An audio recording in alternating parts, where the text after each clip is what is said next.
ស្រឡាញ់មួយនេះ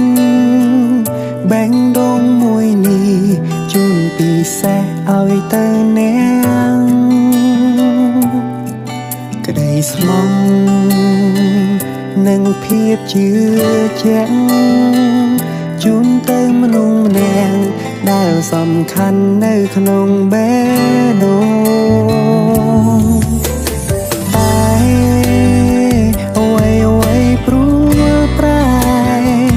អ្នកបាញ់ចាប់ស្នេហ៍ចាក់ចេញទៅគ្មានអាឡ័យឯខ្ញុំត្រូវក្រំរីងរៃនាងផ្ដាច់និស័យទាំងចិត្តដែលកំពុងស្រឡាញ់តើនាងមានដឹងទេ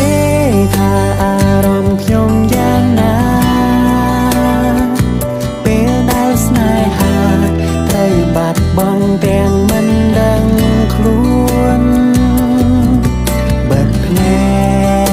កចិត្តឈឺទួនបែងដងអងរួនឲ្យទាំងភ្នែកស្រែកសួរហេតុផលពេលដែលខ្ញុំបើកភ្នែកតែដងខ្ញុំស្រែកថាឈឺតែអ្នកមិនលឺហើយអ្នកក៏មិនចង់ស្ដាប់នៅអ្វីដែលខ្ញុំចង់ប្រាប់ព្រោះបែង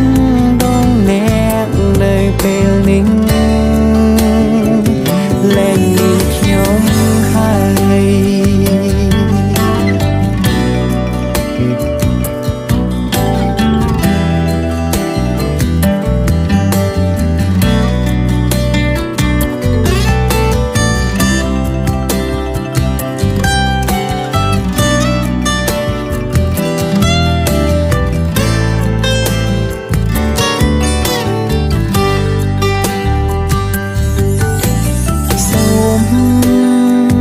ត្រឹមអ្នករីករាយឃើញអ្នកសប្បាយបែងដងនេះក៏មិនអីកុំខ្វល់ថាខ្ញុំរីងរៃព្រោះបែងដងនេះស្លាប់បាត់ហើយ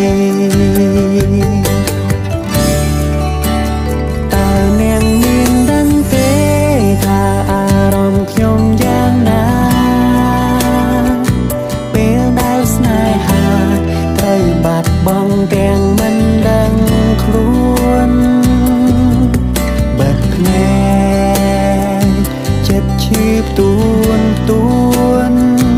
បែងដងអងរួនឲ្យទាំងភ្នែកស្រែកសួរហេតុផលពេលដែលខ្ញុំបើកភ្នែកតែដងខ្ញុំស្រែកថាឈឺតែអ្នកមិនលឺហើយអ្នកក៏មិនចង់ស្ដាប់នៅអ្វី